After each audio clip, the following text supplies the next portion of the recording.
everyone, I'm Anamika Singh and I welcome you all to my channel The Teacher's House। और आज मैं आपके साथ इंग्लिश ग्रामर का एक ऐसा टॉपिक डिस्कस करने वाली हूँ जिसको लेके काफ़ी कन्फ्यूजन्स रहते हैं स्टूडेंट्स के माइंड में। कहाँ पे वो यूज़ होगा, किस तरह से यूज़ होगा, कौन कौन सी कंडीशंस में वो वर्ड यूज़ होगा, जो आज का मेरा टॉपिक है। और टॉपिक है वुड। वुड को लेके बहुत सारी चर्चाएं हैं कि वुड का यूज़ बड़ा मुश्किल होता है। तो इन सारी प्रॉब्लम्स के सोल्यूशन के लिए ही आज का ये वीडियो लेक्चर है। यकीन मानिए, अगर आप शुरू से लेके अंत तक ये वीडियो देखेंगे तो आपको वुड से रिलेटेड कोई भी प्रॉब्लम फ्यूचर में कभी नहीं आएगी। तो देखिए, यहाँ पे बहुत सारी ऐसी कंडीशंस हैं जहाँ पे हम वुड का यूज़ करते हैं। वन बाई वन हम देखेंगे। हो सके तो आप इसके नोट्स बना लीजिए ताकि आपको कोई भी प्रॉब्लम ना हो फ्यूचर में भी। पास्ट ऑफ विल, पहली कंडीशन है पास्ट ऑफ विल। देखिए, जब हम कोई बात करते हैं, लिखते हैं या सोचते हैं तो उसमें जो ये टाइम पीरियड होता है, पास्ट, प्रेजेंट और फ्यूचर, उसमें कई बार इन तीनों का कॉम्बिनेशन होता है। देखिए, अगर कोई बात भविष्य के लिए पास्ट में कही गई हो, पास्ट में फ्यूचर के लिए जब कोई बात कही गई हो तो वहां पे वुड का यूज होता है। जैसे शी हैड सेड, उसने कहा था। ये कब कहा था? पास्ट में। कौन सा पास्ट? हो सकता है 1 घंटे पहले, हो सकता है 1 दिन पहले, हो सकता है 1 हफ्ते, 1 महीने, 1 साल पहले। उसने कहा था she would go to Lucknow, कि वो लखनऊ जाएगी। उसने कहा था कि वो लखनऊ जाएगी। देखिए, इस पूरे सेंटेंस में 2 सेंटेंसेस हैं। एक उसने कहा था, ये पास्ट का है, कि वो लखनऊ जाएगी, और कब जाएगी? भविष्य में। तो 2 सेंटेंसेस हैं। एक ही सेंटेंस में 2 सेंटेंसेस हैं, एक पास्ट का है और एक फ्यूचर का है। तो यही मेन पॉइंट है कि जब सेंटेंस में 2 बातें हों, एक पास्ट की और एक फ्यूचर की, पास्ट में कही बात फ्यूचर के लिए हो, तो वहां पे विल को रिप्लेस करके हम वुड का यूज करेंगे। जनरली क्या होता है कि जैसे ही हमने सोचा ऐसा होगा, भविष्य में ऐसा होगा, हम विल का यूज करते हैं। लेकिन अगर उस कंडीशन में पास्ट से कोई घटना जुड़ी है तो वहां पे हम विल की जगह पे वुड का यूज करेंगे। उसने कहा था पास्ट में कि वो भविष्य में लखनऊ जाएगी, तो यहाँ पे विल की जगह पे हमने वुड का यूज किया। Next example, Sohan said, Sohan ने कहा that he would not eat junk food. बच्चे अक्सर कहते हैं कि आज के बाद नहीं खाएंगे। उसने कहा था, कब कहा था? कुछ समय पहले। कब के लिए कहा था? आने वाले समय में, कि आज खा लेने दो, आज के बाद भविष्य में मैं जंक फूड नहीं खाऊंगा। तो सोहन सेड, ये जो पहला सेंटेंस है ये कहाँ का है? पास्ट का। That he would not eat junk food, कि वो जंक फूड नहीं खाएगा। कब कहा? कब के लिए कहा था? भविष्य के लिए। पास्ट में कहा, फ्यूचर के लिए कहा। ऐसी कंडीशन में हम यहाँ पे विल यूज ना करके वुड का यूज करेंगे। Next is I had informed you, मैंने तुम्हें पहले ही सूचित कर दिया था, मैंने पहले ही तुम्हें बता दिया था that I would reach office by 10 AM, कि मैं सुबह 10 बजे ऑफिस पहुंचूंगा या पहुंचूंगी। मैंने तुम्हें पहले ही बता दिया था। ये कब की बात है? कब बताया था? ऑब्वियसली अभी से पहले बताया था तो वो पास्ट हो गया। पास्ट में बता दिया था, पास्ट में तुम्हें सूचित कर दिया था, इन्फॉर्म कर दिया था कि मैं 10 बजे ऑफिस पहुंचूंगी। ये सुनने से ही लग रहा है कि मैंने पास्ट में फ्यूचर के लिए कहा था कि आप आ जाना, मैं 10 बजे ऑफिस पहुंच जाऊंगी। तो यहाँ पे एक सेंटेंस पास्ट का है जो कि डायरेक्टली रिलेटेड है फ्यूचर के एक सेंटेंस से। ऐसी कंडीशन में भी हमने विल को रिप्लेस करके वुड का यूज किया है। तो यानी कि जो पहली कंडीशन ये है, सेंटेंस अगर एक ऐसा सेंटेंस जो पास्ट से फ्यूचर डायरेक्टली रिलेटेड हो, कोई बात जो पास्ट में कही गई हो, फ्यूचर के लिए कही गई हो, वहां पे हम विल की जगह वुड का यूज करते हैं। अब आते हैं अपने सेकेंड पॉइंट पे, और मेरा नेक्स्ट पॉइंट है रिपीटिशन इन पास्ट। देखिए, पहला पॉइंट हमने कंप्लीट कर लिया, पास्ट ऑफ विल। दूसरा पॉइंट है रिपीटिशन इन पास्ट। कोई ऐसी बात जो पास्ट में बीते हुए समय में एक आदत की तरह कई बार होती हो, बार बार होती हो, एक बार नहीं कई बार। जैसे मैं स्कूल जाता था, मेरे दोस्त मेरे साथ खेलते थे या खेला करते थे, मेरे टीचर्स मुझे डांटा करते थे, मैं बहुत इंजॉय किया करता था। तो ये सब क्या हो रहा है? ये आपकी एक ऐसी आदत या एक ऐसा काम है जो आप अपने पास्ट में कई बार करते थे। कई बार किया करते थे। तो यहाँ पे क्या होगा, मैं स्कूल जाया करता था या मैं स्कूल जाता था। I would go to school. I would go to school, मैं स्कूल जाया करता था। ये पास्ट की बात है। अभी देखिए जो पहला पॉइंट था वहां पे हमने विल की जगह पे यानी कि फ्यूचर के रेफरेंस में वुड का यूज किया था, और अभी हम इसको कहाँ यूज कर रहे हैं, इसको हम पास्ट के रेफरेंस में यूज कर रहे हैं। इसीलिए वुड को थोड़ा सा टफ कॉन्सेप्ट माना जाता है, लेकिन अगर आप ध्यान से समझ लेंगे तो फिर कोई कंफ्यूजन नाम की चीज नहीं बचेगी। तो मैं स्कूल जाया करता था, या फिर आप इसको और भी आसान तरीके से समझ लीजिए, जब कभी भी ता, ती, ते के साथ था, थी, थे का कॉम्बिनेशन मिल जाए तो उस कंडीशन में हम वुड का यूज करते हैं। मैं स्कूल जाया करता, लास्ट में ता आया एंड देन था। मैं स्कूल जाया करता था, I would go to school. मेरे दोस्त मेरे साथ खेला करते थे, माई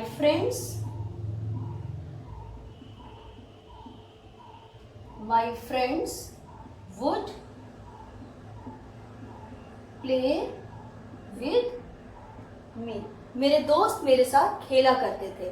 टीचर्स अक्सर हमें डांटा करते थे, टीचर्स ऑफन स्कोल्ड अस। टीचर्स हमें अक्सर डांटा करते थे।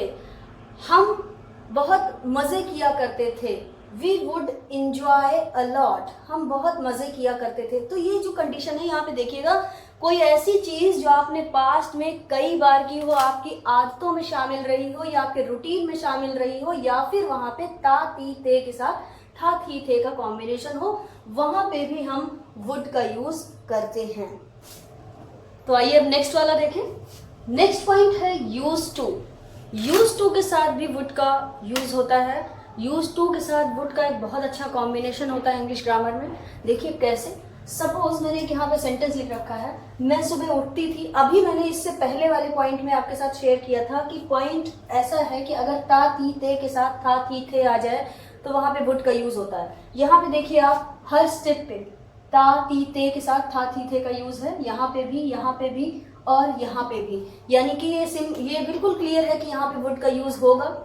लेकिन अगर कोई ऐसी कंडीशन है जहाँ पे हम सब कुछ पास्ट में बोलते जा रहे हैं, अपनी आदतों के बारे में, अपने पास्ट रूटीन के बारे में बोल रहे हैं, मैं ऐसा करता था, मैं ऐसा करता था, उसके बाद मैं ऐसा करता था, अगर वहाँ पे ऐसा कुछ होता है तो जो पहला सेंटेंस होता है उसका, यानी कि ये मैं सुबह उठती थी, ये जो पहला सेंटेंस है यहाँ पे यूज्ड टू का यूज होगा, क्योंकि यूज्ड टू और वुड एक जैसे ही हैं, बहुत बेसिक डिफरेंस होता है।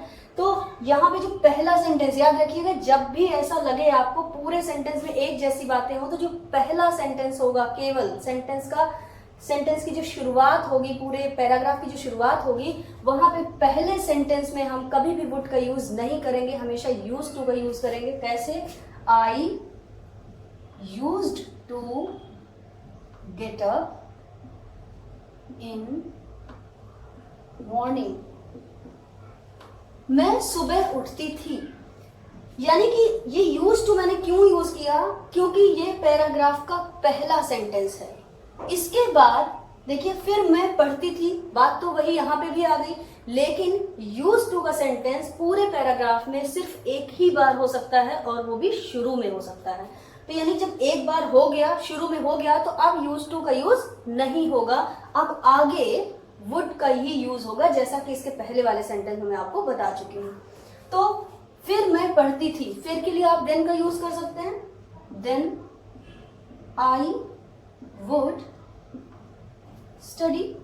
फिर मैं पढ़ती थी, फिर एक बार फिर से फिर आया, यानी कि कंजंक्शन ऐसी चीज है, अगर आप एक ही बार बार यूज करते जाएंगे देन देन देन, तो बहुत रिपीट होता जाएगा, तो वो सुनने में बहुत अच्छा नहीं लगेगा, बहुत बोरिंग हो जाएगा। तो हम लोग अलग अलग कंजंक्शन का यूज कर सकते हैं, आफ्टर दैट यूज कर सकते हैं, देन आफ्टर यूज कर सकते हैं। तो जो आपको सही लगे, कोशिश करिए कि हर बार चेंज करके यूज करिए। Then I would study, after that, उसके बाद मैं अपने दोस्तों के साथ टीवी देखती थी। थी आया, लेकिन यहाँ पे यूज टू का यूज नहीं होगा, क्योंकि यूज टू का यूज सिर्फ पैराग्राफ में पहले सेंटेंस में होता है। उसके बाद अगर एक आदत या बेसिक पास्ट रूटीन की बात आप कर रहे हैं तो वहां पे वुड का यूज होता चलेगा। After that, I would watch TV with my friends.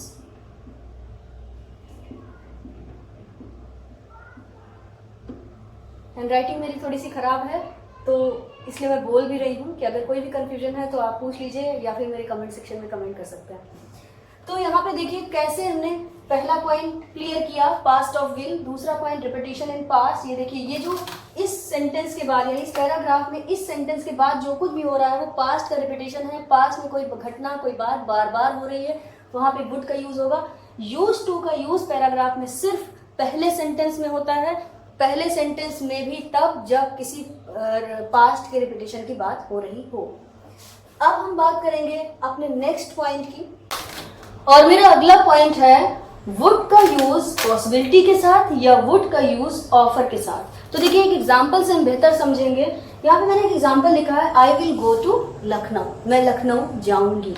ये बात मैंने कही है, यानी कि ये फ्यूचर डिफरेंस में कही, मैं अभी की बात नहीं कर रही हूँ। मैं लखनऊ जाऊंगी, इसलिए मैंने यहाँ पे विल का यूज कर दिया। इससे साबित होता है कि मैं 100% श्योर हूँ, मैंने डिसाइड कर लिया है कि मैं लखनऊ जाऊंगी। लेकिन कई बार ऐसा होता है कि आप बोलते तो हैं ऐसा, बट आप श्योर नहीं होते हैं, आपको कोई कंफ्यूजन होता है, आप 100% नहीं कह सकते कि मैं वहां जाऊंगी, कोई ना कोई डायलेमा होता है। तो जब आप डायलेमा की कंडीशन में हो, जब आप कंफ्यूजन की कंडीशन में हो, तो वहां पे विल को रिप्लेस किया जाएगा, विल का यूज नहीं होगा, वहां पे हम वुड का यूज करेंगे। यानी कि क्या डिफरेंस हुआ, जब आप 100% श्योर है कोई काम करने के लिए तो विल का यूज होगा, जब आप डायलेमा में हैं, जब आप कंफ्यूजन में हैं, जब आपको लगे कि यहाँ पे चांसेस कम हैं, तो वहां पे आप वुड का यूज कर सकते हैं।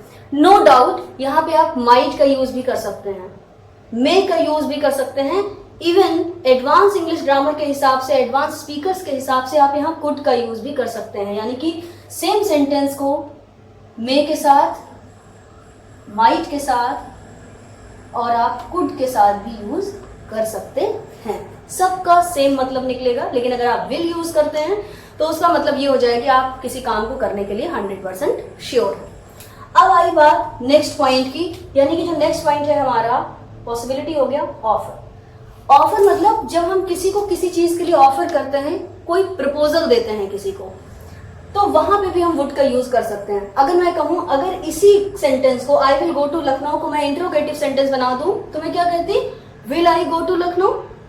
बस बात यही है कि मैंने विल को रिप्लेस किया है और वुड यूज किया है। वुड पहले इसलिए आ गया क्योंकि एक इंट्रोगेटिव सेंटेंस है, यहाँ पे हम कोई सवाल पूछ रहे हैं किसी को और प्रपोजल के फॉर्म में पूछ रहे हैं। Would you play with my daughter, क्या तुम मेरी बेटी के साथ खेलेंगे, क्या आप मेरी बेटी के साथ खेलेंगे। ये एक प्रपोजल दे रहे हो सामने वाले को कि आप मेरी बेटी के साथ खेलना पसंद करेंगे, आप खेलेंगे।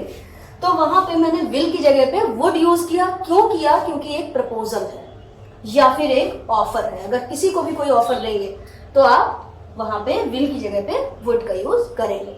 Next, would you join us in a party, क्या आज शाम की पार्टी में या आज की पार्टी में या पार्टी में आप हमें ज्वाइन करेंगे, आप हमें ज्वाइन करना चाहेंगे। तो ग्रामर के हिसाब से यहाँ विल लगना चाहिए, लेकिन चूंकि एक ऑफर है, प्रपोजल है, इसलिए यहाँ पे विल की जगह वुड का यूज किया गया है। Next is would you dance with me, क्या आप मेरे साथ डांस करेंगे, क्या आप मेरे साथ डांस करना पसंद करेंगे। तो वहां पे भी वुड का यूज हुआ है, ना कि विल का यूज हुआ है। यानी कि पहली कंडीशन, जब आप 100% श्योर नहीं होंगे किसी काम को करने के लिए तो विल को रिप्लेस करके वुड का यूज करेंगे। दूसरी कंडीशन जो प्रपोजल वाली, जो ऑफर वाली है, वहां पे भी चूंकि वो एक इंटरोगेटिव सेंटेंस है, विल पहले आना चाहिए था, विल को रिप्लेस करके हमने वुड का यूज किया क्योंकि वो एक ऑफर है या प्रपोजल है। और देखिए मेरा अगला पॉइंट वुड, अगेन वुड एक ऑफर के साथ। अब ये क्या चक्कर है, पहले भी एक ऑफर के साथ मैं आपको ये वुड का कंसेप्ट समझा चुकी हूँ। अब ऑफर का क्या मतलब है, तो देखिए इस वाले ऑफर और इस वाले ऑफर में कोई खास अंतर नहीं है, बस एक शब्द का अंतर है, बोलने के तरीके का अंतर है। हम ऐसे कहते हैं कि क्या आप मुझे ज्वाइन करेंगे, वुड यू ज्वाइन अस, या would you join me, would you come to my house, क्या आप मेरे घर आएंगे। और एक तरीका ये होता है would you like to come to my place, क्या आप मेरे घर आना पसंद करेंगे। Would you like to dance with me, क्या आप मेरे साथ डांस करना पसंद करेंगे। एक छोटा सा शब्द लाइक उसमें ऐड ऑन हो जाता है, जिसकी वजह से उसकी जो ब्यूटी है सेंटेंस की वो थोड़ी सी बढ़ जाती है। तो जैसे would you dance with me, क्या आप मेरे डांस को ज्वाइन करेंगे? Would you like to dance with me, तो थोड़ा सा पोलाइटनेस का भी आप सवाल कह सकते हैं, थोड़ा सा पोलाइटनेस बढ़ जाती है तो रिस्पॉन्स भी अच्छा आता है। तो कैसे बोलेंगे देखिए, फॉर एग्जाम्पल, यानी कि वुड का ये दूसरा वाला ऑफर केस है, इसमें लाइक यूज होगा, लाइक टू यूज होगा। तो would you like to dance with me, क्या आप मेरे साथ डांस करना पसंद करेंगे? ये क्या कर रहे हैं आप, एक ऑफर दे रहे हैं, एक प्रपोजल दे रहे हैं किसी को कि आपके साथ वो डांस करना चाहता है या नहीं। Next, would you like to go there, क्या आप वहां जाना चाहते हैं, क्या आप वहां जाना पसंद करेंगे? Next example, would you like to eat something, would you like to eat something, would you like to have something, तो यहाँ पे क्या आप कुछ खाना पसंद करेंगे? would you like to come with me, क्या आप मेरे साथ आना पसंद करेंगे? would you like to buy a new mobile, क्या आप एक नया मोबाइल खरीदना पसंद करेंगे? would you like to speak English, क्या आप इंग्लिश बोलना पसंद करेंगे? तो इस तरह से वुड यू लाइक टू, यहाँ पे एक लाइक स्पेशल वर्ड है जो इस वाले ऑफर से इसमें डिफरेंट हो जाता है। तो हमारा ये टॉपिक भी कवर हुआ। और अब बारी आती है वांट की। वांट मतलब चाहना, चाहना मतलब आपकी कोई इच्छा। अपनी वांट को रिप्रेजेंट करने के लिए भी हम वुड का यूज करते हैं। देखिए कैसे, I would like to go to Delhi, अब मैं दिल्ली जाना पसंद करूंगा या मैं दिल्ली जाना पसंद करूंगा। तो यहाँ पे आई वुड लाइक टू का यूज हुआ। नेक्स्ट देखिए, I would like to sleep now, अब मैं सोना पसंद करूंगा या अब मैं सोना चाहता हूँ, दोनों एक ही बात है। अब मैं सोना पसंद करूंगा, आप दूसरों से अपनी बात को प्रेजेंट करने का एक तरीका है बस। I would like to sleep now. Next, he would like to sing a song now, अब वो एक गाना गाना पसंद करेगा। I would like to watch movie with you, अब मैं आपके साथ एक मूवी देखना पसंद करूंगी। तो इस तरह से यहाँ पे हम अपनी वांट्स को रिप्रेजेंट करने के लिए भी वुड का यूज कर रहे हैं। पहले केस में हम एक प्रपोजल दे रहे थे, उस प्रपोजल में हमने वुड यू लाइक टू के साथ यूज किया। दूसरे केस में हमने अपनी वांट्स को रिप्रेजेंट किया और वुड का यूज किया। और मेरा नेक्स्ट पॉइंट है, would you like me to. Would you like me to के आगे देखिए ब्रैकेट में वांट लिखा है। वांट मतलब होता है किसी चीज की जरूरत, किसी चीज की चाहत। अगर मेरी जरूरत इस समय एक मोबाइल फोन है तो मैं कैसे बोलूंगी, ये खुद की मेरी पर्सनल जरूरत है, तो मैं बोलूंगी I want to buy a mobile, I want to drink water, I want to go out, I want to come your house. तो इस तरह से मैं बोलूंगी। लेकिन कई बार ऐसा होता है कि ये जरूरतें हम अपने लिए नहीं बोलते हैं, हम किसी और के लिए बोलते हैं। कैसे, देखिए, मैं चाहती हूँ, मैं अपने आप से नहीं चाहती हूँ, या मैं चाहती हूँ कि आप ऐसा करें, मैं चाहती हूँ कि आप यहाँ आ जाएं। तो कैसे स्ट्रक्चर बनेगा देखिए, I want you to come here, मैं चाहती हूँ कि आप यहाँ आ जाएं। मैं चाहती हूँ कि तुम यहाँ से चले जाओ। आई वॉन्ट यू, किससे चाहती हूँ, आपसे, इसलिए you. I want you to go from here, मैं चाहती हूँ कि आप यहाँ से चले जाओ। मैं चाहती हूँ कि आप ना खेलो, I want you to not play, मैं चाहती हूँ कि तुम ना खाओ, I want you to not eat. इस तरह से एक सेंटेंस की फ्रेमिंग होती है। अब इस तरह के सेंटेंस फ्रेमिंग में, इसका मैं सेपरेट वीडियो लेक्चर भी बना के आपके साथ शेयर करूंगी। फिलहाल यहाँ पे समझने के लिए मैंने आपको बता दिया कि ये किस तरह से सेंटेंसेस बनता है और इसके कैसे यूजेस होते हैं। तो अब देखिए, I want you to go there, मैं चाहती हूँ कि तुम यहाँ चले जाओ। I want you to come from here, come from there, मैं चाहती हूँ कि तुम वहां से चले जाओ। इस तरह के सेंटेंसेस में हम वुड का यूज कैसे करेंगे, ठीक है। तो इसी टाइप के सेंटेंसेस का ये इंट्रोगेटिव एग्जांपल्स यहाँ पे लिखे हैं, क्योंकि ये जब वुड यूज होता है तो वो इंट्रोगेटिव के फॉर्म में ही यूज होता है। जैसे would you like me to go, क्या आप चाहेंगे कि मैं चली जाऊं, क्या आप चाहते हैं कि मैं चली जाऊं। Would I like you to not go, क्या मैं चाहती हूँ कि आप ना जाओ। वो क्या, या फिर इस तरह से बोल सकते हैं, क्या आप चाहेंगे कि वो चला जाए, क्या आप नहीं चाहेंगे कि वो चला जाए। Would you like me to go, क्या आप चाहेंगे कि मैं चली जाऊं। Would I like you to not go, क्या मैं चाहूंगी कि तुम ना जाओ। Would Rohit like me to play, क्या रोहित चाहेगा कि मैं खेलूं। Would Rohit like not, would Rohit like me to not play, क्या रोहित चाहेगा कि मैं ना खेलूं। इस तरह के सेंटेंसेस में हम यहाँ पे विल की जगह पे वुड का यूज करते हैं। तो ये सेंटेंसेस वो होते हैं जहां पे हम अपने आप से नहीं बल्कि किसी और से कुछ चाहते हैं। ये वो वाला वांट है और वहां पे स्ट्रक्चर मैंने आपको पहले ही बता दिया है। अब देखिए हमारा नेक्स्ट पॉइंट है, वुड यू माइंड इफ।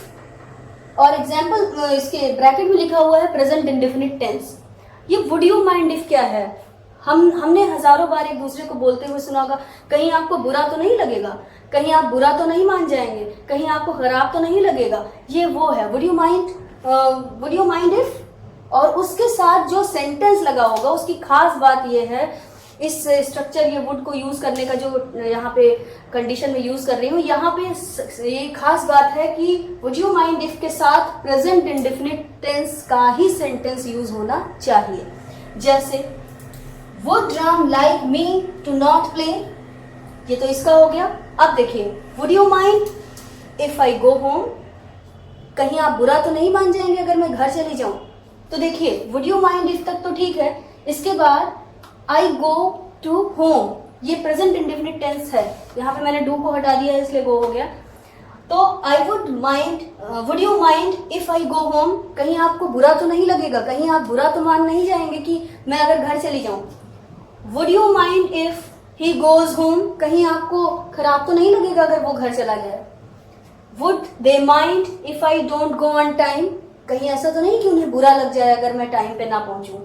तो इस तरह से कहीं बुरा तो नहीं लग जाएगा, कहीं उसे बुरा तो नहीं लगेगा अगर मैं उसे सेलेक्ट ना करूं। तो would she mind if I don't select her. तो इस तरह से हम इन सेंटेंसेस को यूज करेंगे और यहाँ पे वुड का यूज करेंगे, कहीं बुरा तो नहीं लग जाएगा, कहीं उन्हें खराब तो नहीं लगेगा। और हमारा नेक्स्ट पॉइंट है वुड यू माइंड, फिर वर्ब की आईएनजी और फिर ऑब्जेक्ट। ऐसा कौन सा स्ट्रक्चर बनता है जिसमें वर्ब की आईएनजी फॉर्म भी यूज हो वुड यू माइंड इफ के साथ? तो देखिए एग्जाम्पल से आप बेहतर समझ पाएंगे। Would you mind going there, क्या आपको कहीं वहां जाने में दिक्कत तो नहीं होगी? कई बार हम ऐसे बातें करते हैं। ध्यान दीजिए, आप अपनी प्रैक्टिकल अपने सराउंडिंग्स में देखिएगा, अपनी ही बातों को ध्यान करेंगे तो आपको लगेगा हाँ ऐसी बातें मैं बोलता हूँ या बोलती हूँ। तो बस वहीं से आपको ये यूज करना है। Would you like mind going there, क्या आपको वहां जाने में कोई दिक्कत तो नहीं होगी? Would she mind calling me, suppose आपने उनसे बोल दिया है कि वो मुझे कॉल कर ले, हो सकता है कि वो स्ट्रेंजर है, वो अननोन है मुझसे, तो मुझे कॉल करने में कोई प्रॉब्लम फील हो रही हो, तो हम कैसे बोलेंगे would she mind calling me. किसी और से आप ओपिनियन ले रहे हैं, कहीं ऐसा तो नहीं उसे मुझे कोई कॉल करने में दिक्कत हो, तो would she mind going with me, उसे मेरे साथ जाने में कोई दिक्कत तो नहीं है। तो इस तरह के सेंटेंसेस हम यूज करेंगे वुड यू माइंड के साथ वर्ब की आईएनजी फॉर्म और उसके बाद ऑब्जेक्ट होना चाहिए। And the next point is would it be okay if, और उसके बाद ब्रैकेट में लिखा है प्रेजेंट इंडेफिनिट टेंस। क्या ये ठीक रहेगा? क्या ये ठीक रहेगा कि बाद जो सेंटेंस होगा वो प्रेजेंट इंडेफिनिट टेंस में ही होगा?